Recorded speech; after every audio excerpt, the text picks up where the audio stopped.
Hey everybody, this is Heather and Jenny with Surviving Darkness, and we are on episode 22 this week.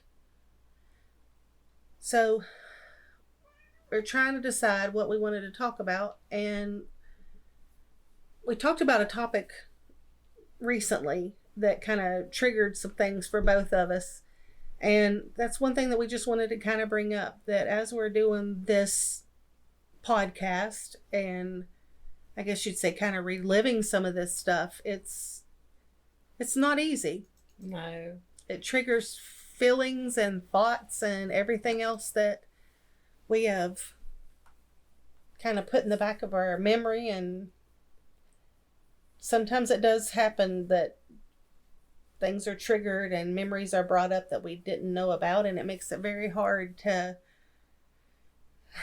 deal with sometimes. Yes. To process everything. And then you start having dreams. It's almost like you're reliving stuff in your dreams too. Mm-hmm. And it does become a little, I don't know, I don't want to say depressing. It can drain you. Draining. Yeah, that's the word. And it was like today, I didn't want to do this because we had, I don't know what the word is, worked ahead or whatever.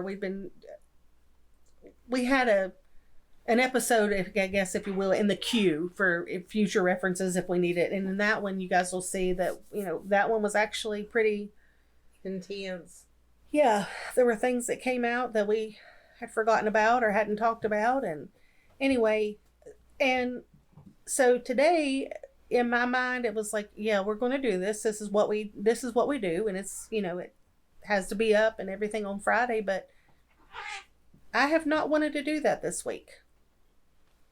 And why is it every time we start our podcast that one of the animals or some of the animals go crazy? I mean, now we got two cats wrestling and fighting in the corner. I don't know.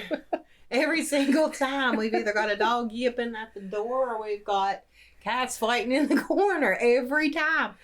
It's definitely not a soundproof room, that's for sure. It's definitely not all edited and add stuff here and add stuff there because, I mean, the cats are crazy, the dogs are crazy every single episode. Yes. But yeah, I've noticed that I've done a whole lot more praying, reading the Bible, things like that, because sometimes I get overcome with feeling weighed down. Yeah. From it all. And then after every episode that we do, I just feel tired. I feel drained, just mentally drained.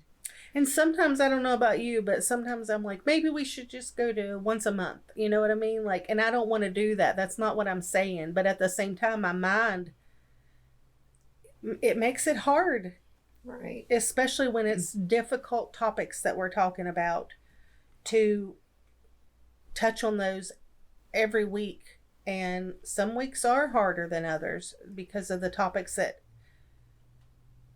we are talking about, or, like that just happen to come up, the things that just happen to come up as we're talking, Right. And like you say, just remembering things and all of that, it makes it difficult sometimes. And we like for people to message us. We like for them to call. We like for them to share their experiences and some of the things that, that's laid heavy on them for years. And as we're doing these podcasts, it's triggering memories for other people too. Yes. And they're like, I had forgot all about this happening, or back when I was a kid, this happened and I had totally blocked it out. Mm-hmm. But when you said such and such, it made me remember. Yes. I was like, and we do like to hear those things, but sometimes it is draining. Just, you're like, here we are, we're doing this every week, and we hear so much more of stuff that we didn't even know happened. And like we were talking right before this, you do get angry. You get aggravated too, because you feel like here we are trying to expose things to where it's not in the dark anymore, and it can come to light, and we can deal with it and put it away.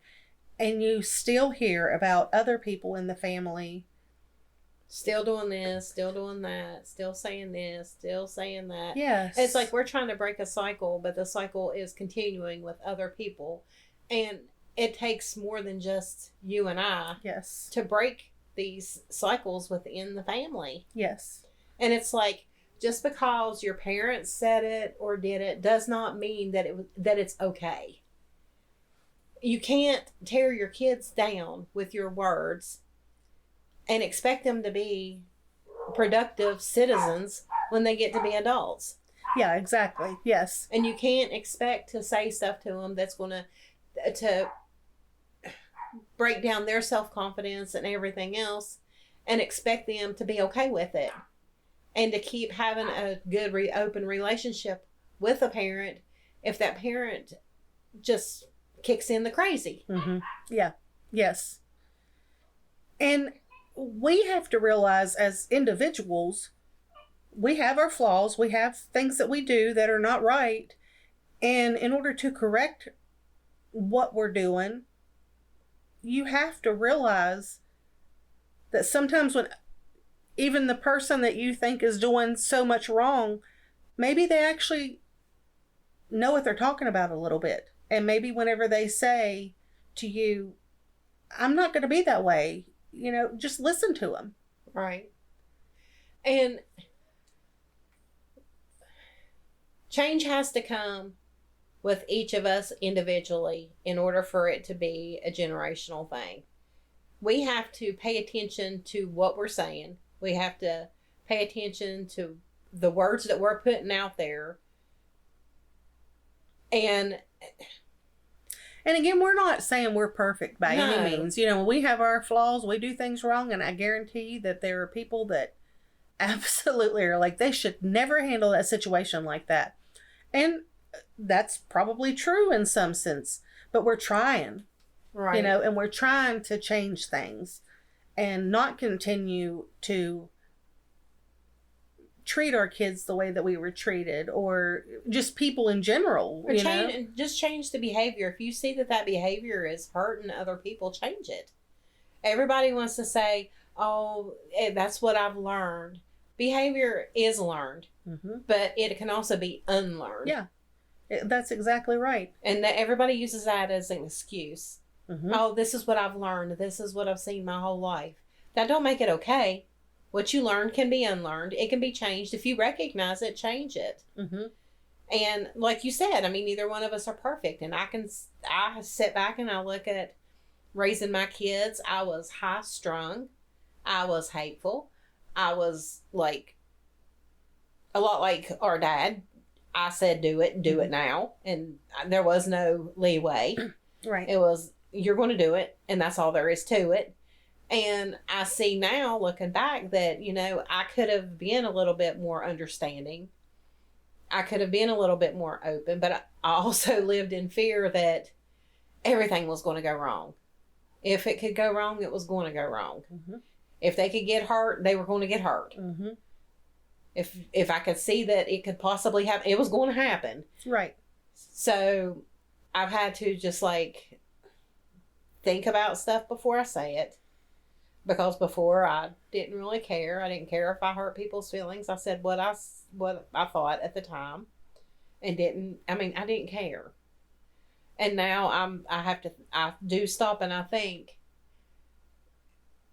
of how I'm going to word things, and can I do it in a way that's not going to totally tear them down, but still open their eyes as to what is going on, mm-hmm. or ask questions to get them to see what they're doing rather than coming out and saying, you're doing this and you're doing that.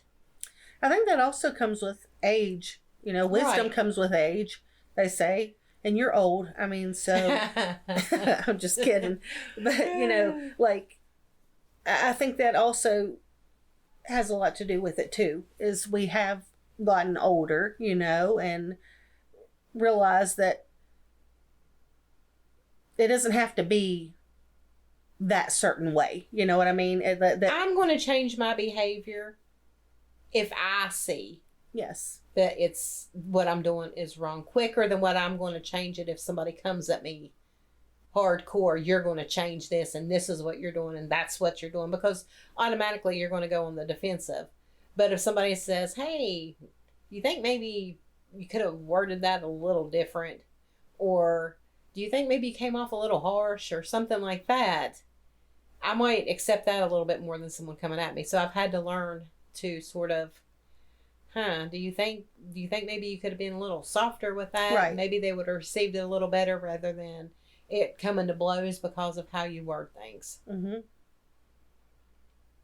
So I've paid attention with that with me and with some of the younger generation that I've been around. I'm like, you're telling me you said it like this, but do you think maybe if you came at it like, when this happened, this is how I felt, rather than you made me feel like this. Right.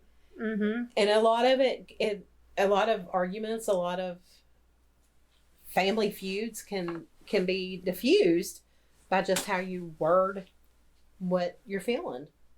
And I think a lot of that too goes back, like you said, to the fact that we grew up in, this is the way it's going to be. This is just how it is. And we wanted things different we wanted to have a better relationship with our kids, to be able to talk to them. Right. Versus just. Because I said so. Yes. Yeah. I don't want you doing this because this is what I worry about happening. Mm-hmm. Rather than don't do that because I said so. And that goes back to the control that we've always talked about, that, and because, as a parent, you do catch yourself, and I did just today.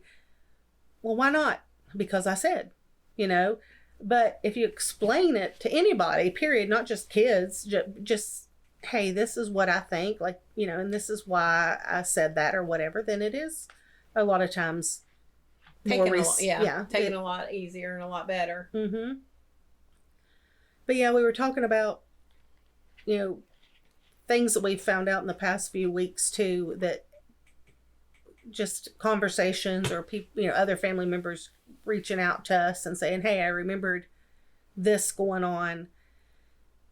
And then we find out about another family member who is in prison now that we didn't know about, who had, assaulted his wife. And, it's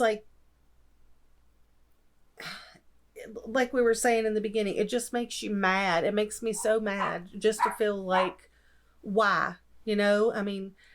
And like we talked about when our cousin was on here with us, that individual, not making any excuses for whatsoever, but that individual was raised in that house where we talked about there was so much evil in that house. And that's where they were raised.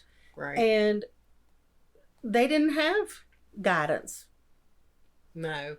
Neither parent guided them very well, Right.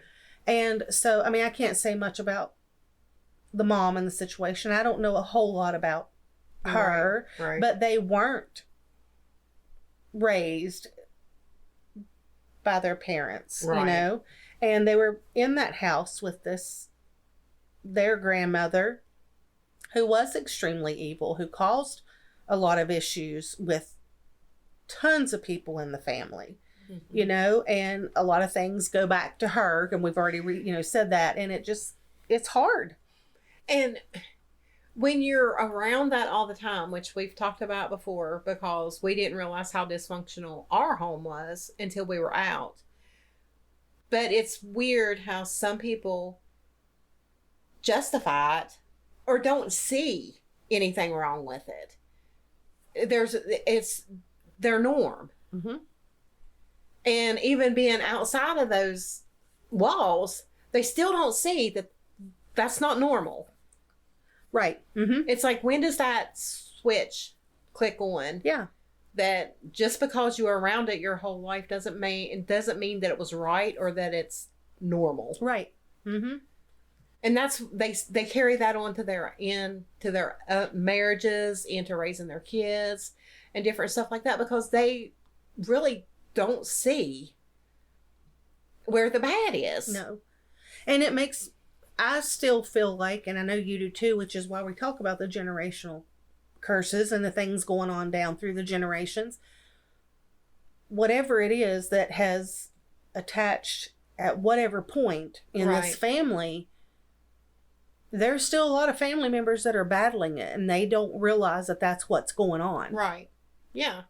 Because they're still stuck in it. Right. And dealing with that. Right. Or not dealing with it. Not dealing with it because they don't really see it. They don't realize it. Yeah. Mm-hmm. And they're, so this evil gets in their mind and makes it okay for them. I don't know that they think it's okay, but at the same time, you know what I mean? That they've just completely lost their mind and did things to other people. Right. And then there again, just makes me be like, just stop. Right. And I don't know what's going on in their mind. I don't know what they're thinking. But at the same time, like we've said, at some point you need to realize, hey, this is not right. There is something going on. There's things that are causing all of this and everything like that. And it's got to stop. But when does it become not so much an evil presence causing it as to it's just you? It's just the individual. Yeah. Because we are accountable. Right. When do you just realize that I got some stinking thinking going on? Right. Yeah, exactly. Yes. Yeah, I don't know. Just because a thought comes in your head don't mean you have to act on it. Mm-mm. No. Where's that part of your brain that says, no, I'm not going to do that. No, I'm not going to say that. Where is that? And then I think it's this world that we live in too. There's so much evil in this world, and people don't care about other people's feelings. No. They don't care what they do to people. I mean, driving down the road, people get road rage, and then they pull out a gun and shoot somebody and kill them. It's like they don't realize dead is dead. No. There's no coming back from dead. No. And I mean, I don't know. It's just hard because we've dealt with so much for so many years. And then, like we say, when we're talking about this stuff, we're dealing with things again. And then you just look around and it's like, my goodness gracious, it's not just us. It's just the world in general that is just crazy anymore. I think what gets me too is you talk to some family members and they're like, oh yeah, we're with you. We're on board with this. We want this to change. And they turn around and repeat the same stuff that they've seen for years that tore them down. Yes. And you're like, how are you doing that? Why are you doing that? Why? And it doesn't make any sense. Like the episode that we talked about where the older generation women want to tear down the younger generation to feel superior to them. And we see it all the time going on within the family. And you're like, you want to shake them. You're like, why do you want to speak all that negative over your son or your daughter? Just because you made mistakes in life does not mean that they're going to walk in those same mistakes. Mm-mm. You cannot project your mistakes onto your kids and just assume that they're just automatically going to make the mistakes that you made. And don't speak things into existence. Right. Just, don't. And I think a lot of times we forget that we were young too. Mm-hmm. I was just listening to one of the episodes. I was trying to get caught up, and I had said something about, or we had talked about not being able to make a lot of our own decisions and make mistakes and things like that. And, I was thinking about that, and I can't speak for you, but I found ways to make mistakes. You know what I mean? Like, I found ways to talk to a guy or see a guy that I wasn't supposed to, and this and that. I'm not saying that we were perfect and we were never able to, or, you know what I mean? Like that we never made mistakes, because we did, you know. I mean, we were human and we were teenagers and we were going to find ways to be rebellious and do all of that. But at the same time, there was everything that we did was either scrutinized or found out some way, you know, one way or the other. And it did kind of keep me from doing a lot of things, because it was like what we were going through at home. If you did anything outside of the home, you know, that you shouldn't have been, I felt like it just made things so much worse. Right. And the fact that we had an older brother that couldn't catch on, that Dad was making stuff up. Yeah. He didn't know for sure that he was doing this stuff, but he would say, "Oh, I have a friend that told me," and he would fall for it every time. Yeah. So we sort of thought, he must really have a friend out there that tells him every little thing that goes on. Yes. But as we got older, we realized, no, he was just, because he would start throwing stuff out there that was off the wall, and we're like, no, and we knew we didn't do it. Right. So it was like, no, I'm not going to admit to something I did not do. Right. But our brother, I mean, he was good about admitting. Yes, he was. When he would get caught, he would just go ahead. Or he wouldn't admit it when the evidence was right there in front of him. Mm-hmm. So, yeah, we learned that way. But we made mistakes. But we heard about them over and over and over and over. Not, you're grounded for a week, you're grounded for 2 weeks, and it's done. We heard about that same mistake for months, years. Always thrown up at us. Repeatedly. You couldn't make one mistake and, you know, it just, you get in trouble for it, and everybody heard about it too. Yeah, everybody heard about it and about how bad you were and everything like that. But I think that was a lot to keep the spotlight off of what was really going on. Yeah. We're gonna bring this to light to hide. And it was just a little pebble in the ocean compared to what was really going on. But it was enough to make a ripple to where the other stuff wasn't seen. Right, yeah. To divert the attention. Mm-hmm. Yeah, that's exactly right. Like we've said before, that, you know, if it was mentioned how bad we were or what we had done, then, you know, if something else would have come up, it'd have been like, oh, well, they were just doing that to try to get me in trouble because they were in trouble. Right. And that was used. I remember one time vividly, you know, that it was not too long after I had talked to a friend about it. And then I was, like I said, talking to this guy that I wasn't supposed to be. And so we get in the car to pick up Mom from work, and that's the first thing that Dad said was, well, she's been talking to this guy that she's not supposed to be talking to. So, and that was not, like I said, not too long after I had, you know, spoken to my friend about it, who talked to her dad.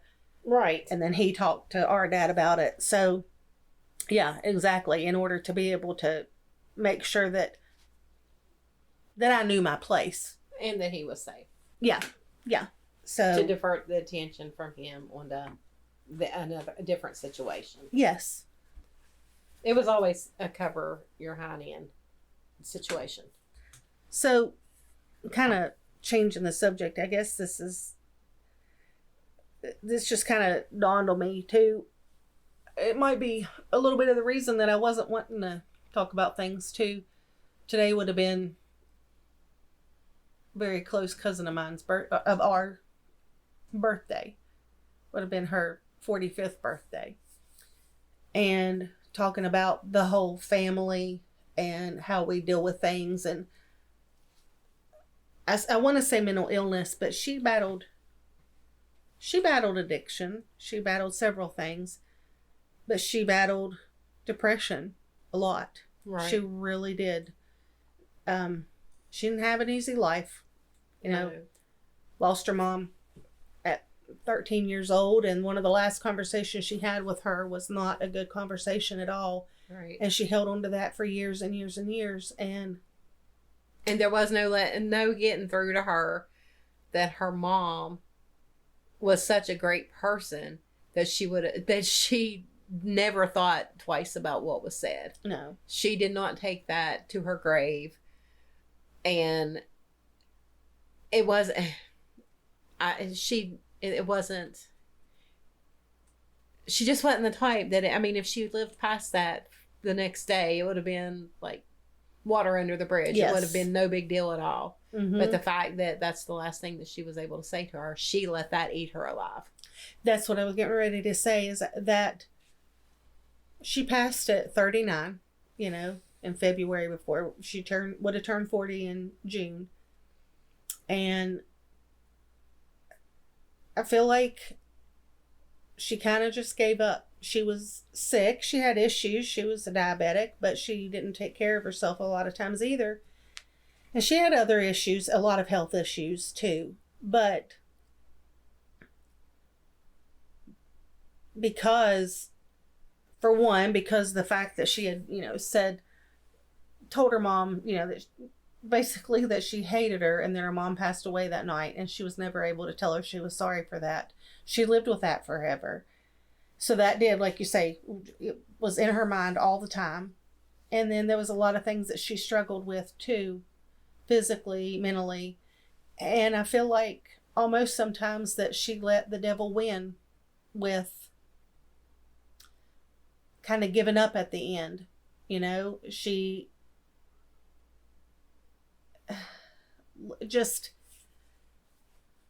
She had an issue that she knew she should have taken care of, and she chose not to, which led to a huge infection and led to strokes. And it's just hard for me because she and I were very, very, very close. And,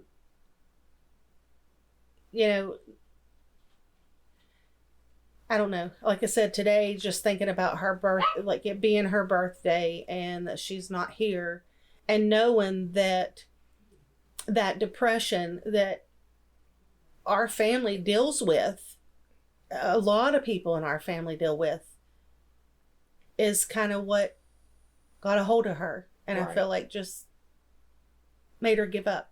Right. And that's hard. Mm-hmm. Because if she was here, she would have already been on this podcast with us talking. Right. About the things that she saw, the things that she went through. Right. And I guess I'm going to say it's times like this that make it really hard when we're talking, because you just think about the people in the family that we've lost to, our brother to suicide. Her, it wasn't suicide, but she basically just kind of gave up, know? And it's hard because it makes you realize just how rampant the depression and the grip that the depression has on this family. Right. And that goes along with the things that we deal with, and that the whole family has dealt with. This cloud, I don't know how you say it, but this cloud that's over this family. And, it's just hard to think about that sometimes. The depression that they deal with and the traumas that they haven't dealt with. Yes. That they just stuff down inside. And then the depression and stuff, it's just overwhelming. Mm-hmm. And it's hard. It is hard, especially when you're sitting there thinking about, you put yourself in like our brother's shoes, and you're like, not what was he thinking, but he had to have been like really, really, really, really down. And you feel that despair and stuff. You feel those things. Mm-hmm. And you're like, how did it get that bad? And there's no change in things, but at the same time, you just wish that you would have known, or would have had the right thing to say, or whatever, to them, to change their mind, you know? Right. Like to make them realize that their life did matter. Right. Whether, you take your own life, whether you just give up, whether you just decide that you can't take anymore, your life does matter, period, to And people around gone, you. Yeah, when they're gone, there's such a hole. And I didn't really, all day I've said I didn't really want to record, I just didn't. And I guess it really didn't dawn on me until just now. I thought about her birthday earlier today and I didn't think about it anymore and until just now. And I guess that really has bothered me a lot because, she was from June to October older than me. And so it was always, on her birthday, you're already, like today it would have been, you're 45 already. I'm still 44, and so, things like that. And it's just sad. It's heartbreaking that there's been so many people in our family that have dealt with that deep, deep depression, bipolar disorder, things like that are so hard to understand. And yes, we get into depressions, we get into funks, but at the same time,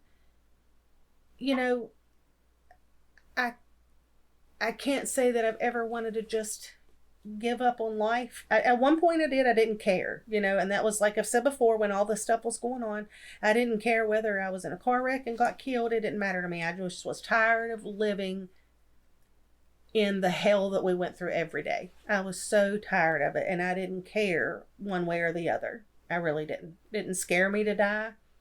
I didn't care if I died or not, but at the same time, I didn't get to the point where I would have ever wanted to do that to myself, know? And it's hard to understand that. And I guess you just have to be in that desperation, I'd like to find that shoebox of poems that I wrote when I was younger. And I remember writing one, and I passed it off as like, I was just trying to mock like an Edgar Allan Poe. Can't get it out. And my dad got like really upset over it. But like I remember like one sentence of it, I said, "In the ground is where I'll find my peace." Mm-hmm. And that's honestly, I didn't tell them because of the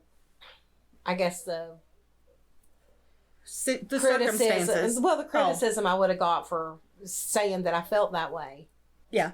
But really, at that point in my life, that's what I thought. Mm-hmm. Yes. That's the only way I'm going to find any peace. Mm-hmm. And I get that. I do. Like we've said, there was so much that we were going through at that time. But sometimes you're just like, I'm done. I can't do anymore. I cannot take any more mentally. Right. I can't.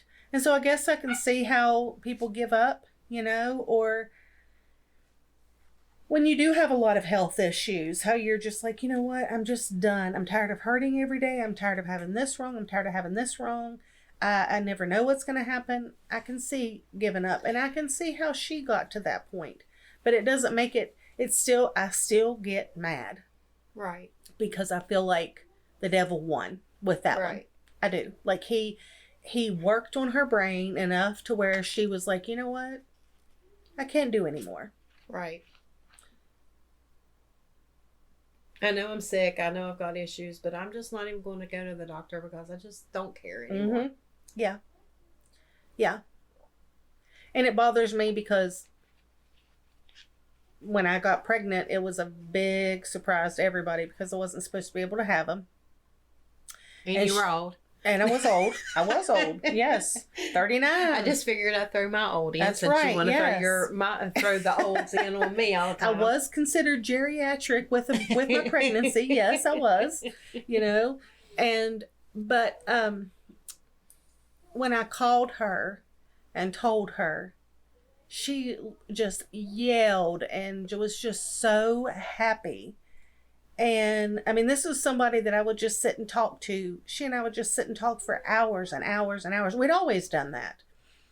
And I knew that when I had this baby, she was going to just be as happy for me and as happy as I was, because it's just how close we were. Right. And whenever we went to go say our goodbyes to her, I was pregnant and I was really mad at her there at the hospital. Right. I said my goodbyes, but at the same time, I was just like, I can't believe you let it get this far, Right. And there's still times whenever I think about her and I'm like, why did you do that? And I miss her like crazy. I really do. I miss her like crazy. But I just hate that. I guess what I'm trying to get at is I hate that what this family deals with and what we all have dealt with depression and everything has taken out so many of our family members. Right. Or brought them to to the point where they are an addict, an alcoholic, something like that.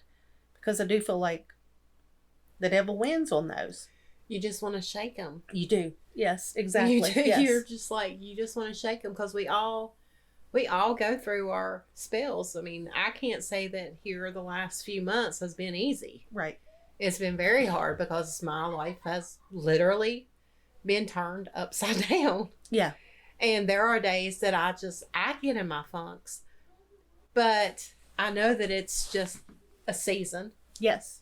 That I just got to hold on, that things will get better. And that's what you have to do. You have to talk yourself through it. Mm-hmm. That joy comes in the morning. I mean. And you know what? And if you can't, reach out to somebody else. Right. Because that's what everybody's here for. Right. You should have at least one person who has your back. Right. That you can call and say, hey, listen, even if it's prayer, like I have a good friend right now that's like, I can't pray right now. I have so much going on and I just can't pray. Right. And so that's when, you look at the other one and you say, that's fine. I will pray for you. Right. I will pray for you. Right. Not just pray for you, but pray for you, you know. And even if it's just not prayer, if it's just someone that you can call and say, hey, I'm not in a good place right now. I can't really talk a lot about it, but at the same time, I just want you to know that I'm just not in a good place.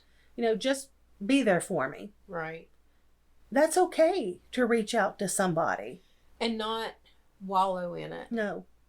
Find something upbeat. Even if it's music, upbeat music. Don't be all depressed and listen to my dog died, my wife left. Right. Yeah. Because that's not going to help. Mm-mm. Mm-mm. Listen to something upbeat. Listen to even a podcast or something that's upbeat. Yeah. Anything. Just fill your mind with something positive instead of feeding the negative. And maybe this is for both of us too. Yes. We're speaking this to us too. I catch myself very, very low and I'm like, I just want to go to bed. I don't want to deal with nothing. I don't want to talk to anybody. I don't want to do anything. And that's when I get by myself and I listen to my worship music. So I have a question, because I know how I get. When you get in those, I'm just going to say dark places, I'm not suicidal, nothing like that, but when you get in those dark places and then, not necessarily with this podcast, but I'm just saying with the podcast, because we do have to talk about things every week. But even before the podcast, when you got in those dark places or, your kind of your funks, then and something triggers this other stuff that we've had to deal with,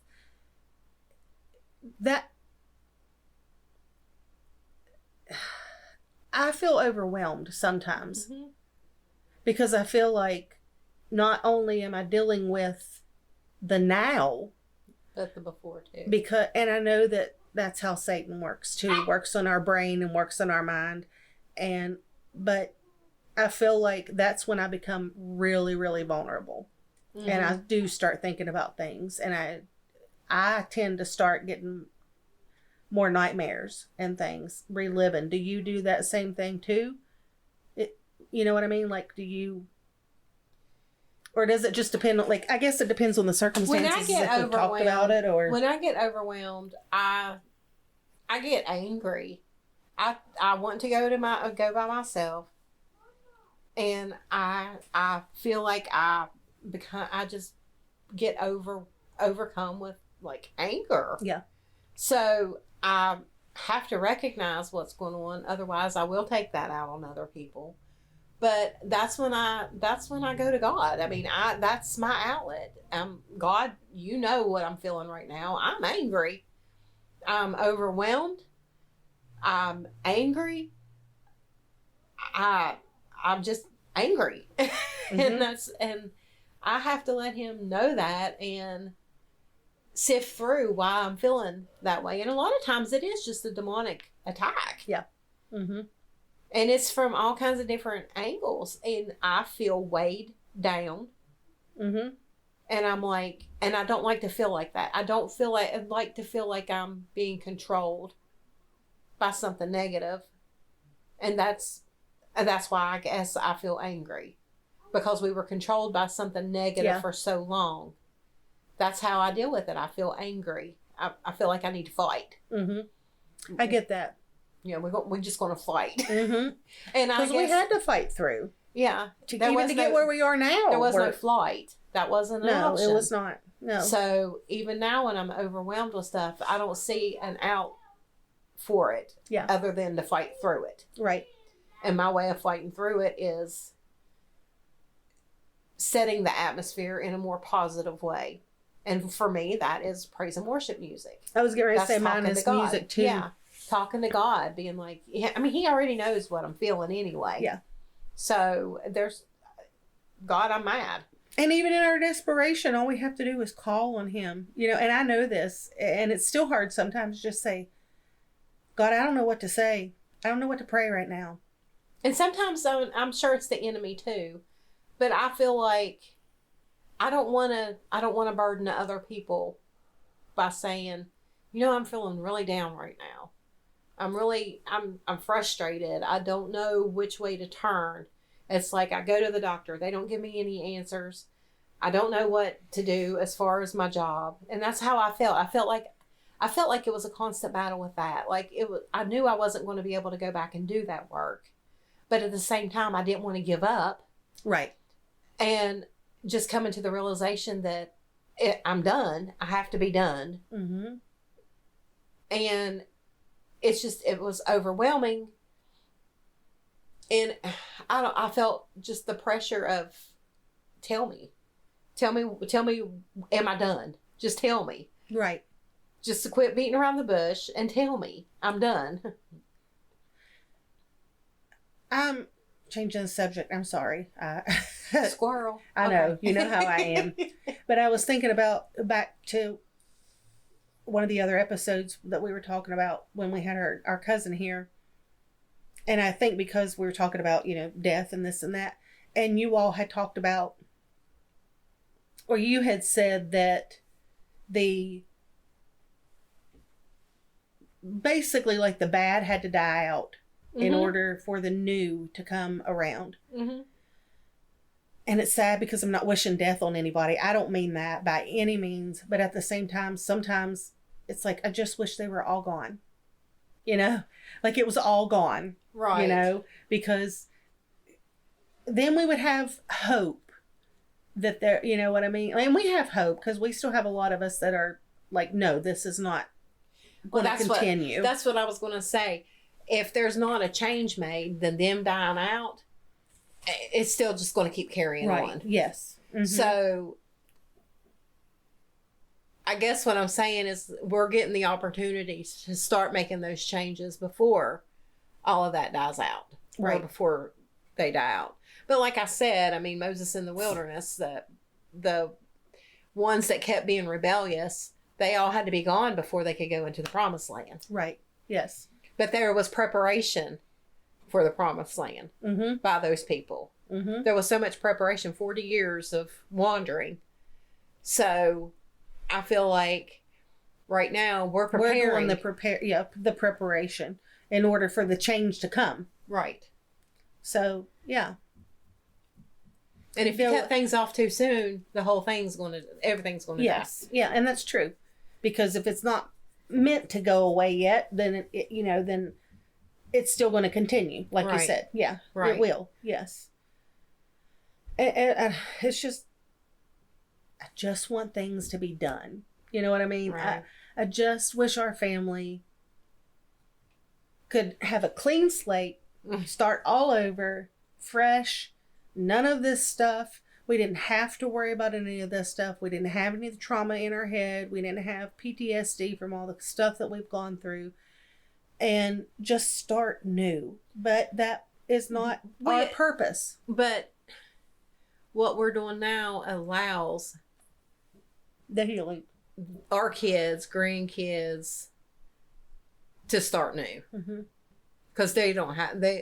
Our whole goal is to keep it from them going through what we've gone through. I have one more question. I guess it's a question. So, and I don't mean this either when I say this, like that we're better than anybody in our family, period. I don't mean that at all when I say this. But there's a lot of the other family members that still carry on the bad, I guess I'll say the bad stuff. Yeah. That we don't talk to, that we kind of have separated ourselves from, not because we thought we were any better than them, but just different from them.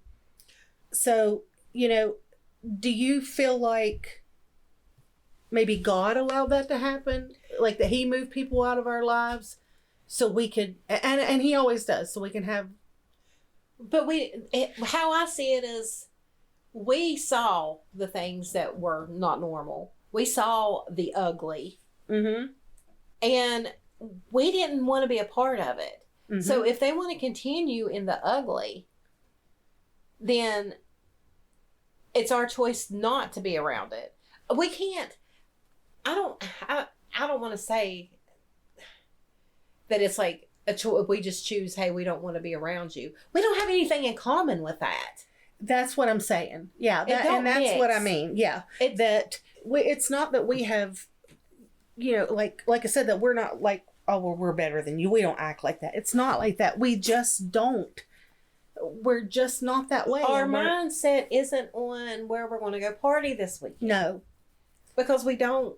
And how we're going to manipulate another family member into doing something that they shouldn't be doing with us. You know what I mean? Right. Yeah. You need money? You need help with something? Okay. You know what I mean? Like, let's figure it out. I'll try my best to help you figure it out. Not, what can you do for me if I give you this? You know what I mean? That's not how it is. Right. And in my mind, that's not how it works. Like, no. How am I going to make you suffer? Or, you know what I mean? Because you're suffering enough already. Yeah. Because you're not embarrassed to have to ask or anything like that. You're already in a bad financial situation. So let me just add some more to it. I've got this that I can help you with that situation, but I'm just going to add a new situation to you. Yeah. I'm not doing it because I'm kind and because I see a need. Right. I'm doing it because there's some way that I can control you. And this is things that we just found out too, within the past 2 weeks that have happened, Yeah, and it's a control thing. It is, yes. And that is how a lot of the people in that family were. Because, you know what I mean? And that's what they saw. That's what they've chose to carry on for all of the generations too. I mean, from, that's 3 generations right now that are like that. But we don't operate like that. So no. It's like, you can't really have a conversation with someone when you don't have anything in common. Right. It's like, my life doesn't consist of who I'm going to mess over, when I can mess over them, how I can mess over them, how I control them. I do a good job controlling a hard job controlling myself. Why am I going to worry about trying to control everybody else? And it took a long time for me to figure out too that because you're family doesn't mean that I have to be around you. No. You know what I mean? And my husband said something that was very, very smart. And he told me, he said, just because you're my family does not mean that I have to like you. I have to hang out with you. It just means that I'm supposed to get to know you. And I was like, that's true. Because there people in general that I would not be around. Right. That were like that. Right. Just because you're my family does not mean I have to be around you. Right. Because you act like that. You know what I mean? Right. Like, I choose not to. You know, just because you're my family does not mean that I have to support everything that you say, everything that you do. That doesn't mean anything. You know? Yeah. I don't know, having a conversation with someone that lives a totally different lifestyle than you do. Yeah. You don't have anything to talk about. And I can't contribute anything to your conversation because I don't know what living that kind of life is about. And and I finally realized too that just because you're family does not mean that I have to deal with you. No. We have that choice. Right. We can love people from a distance. We can. I've done that for years. I can love you from a distance. I can pray for you, but I don't have to be involved in the craziness that you are in. I don't have to. And and I think that we used to hear, well, they're family. You're supposed to, you're supposed to love them. You're supposed to be there for them. You're supposed to, well, I do. Like you said, I do love them. I do. But at the same time, it's like, you know what? Like you said, I am not like that. I'm not hanging around with people like that. I'm just not. Yeah. So, I can love you, but I don't have to be right there in the middle of everything, of the chaos. We had enough chaos. I don't want more chaos. No. Well, it sounds like we have a kid and dogs that have decided that we're done for tonight. Yes. So, sorry about that, but it feels like we rambled through this one, but we didn't. We covered things. That's the thing. I mean, when we get done, it's almost like the enemy's like, yeah, that one you really stunk at. So we'll just call it a night and touch on different subject next week. And like we said, we have one in queue that was very emotional, very overwhelming. Yeah. And we've been trying to, yes, we have really been trying to sift through that and the emotions that came with that. And I guess the shock of remembering things that we hadn't really, or just putting words into things that had happened that we hadn't really thought about, became a little overwhelming and draining. So we wanted to keep it a little light until we can fully process everything, and we'll continue with that one. And like I said, we wanted to just say, that it's not easy doing this every week and reliving everything and talking about everything all the time. But we feel like this is what we need to do. And we don't try to keep talking about the same things over and over. But at the same time, this is the topic that we're talking about, that, that our podcast is about. And some things that we're not seeing any change in. Yeah. And it's difficult. And we sort of use this to talk through the process. Yes. Mm-hmm. So, I mean, we really, that episode that is in queue that really just threw us for a loop, we haven't talked about it. Mm-hmm. Everything that came out on the podcast, and we haven't discussed it anymore further, and we're still processing it. Yes. Yeah. Yes. So this week was, just I guess we just talked about how we felt, and that we are upset over some of the things that we're seeing, and the fact that we're just trying so hard, and we can only control ourselves, but we wish that we could control others or make them realize. Yes. Or see, hey, you're carrying this stuff on. Just stop. We're trying to break it, and you're just stop continuing it. We can't do it alone. We need other family members on board that want to stop things too. So if you pray for that. Right. You know what I mean? Pray for our family, and pray for us all the time too, because we're in a constant battle, and if you don't pray, then send your good vibes or whatever it is that you do. Just, it's just not easy. No. But this is what we're needing to do. Right. Is to continue this podcast. Good, bad, ugly. Laughs, tears. draining, you know what I mean? Like mentally done, so but Tapping this out. is our cross to bear, and we're going to keep doing it. So Yes. but thank you all for listening.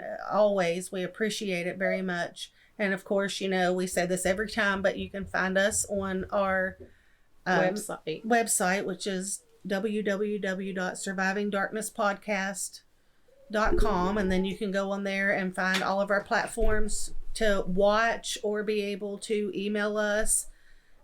Anyway, but we just appreciate you all. Thank you so much, and we'll be here next week.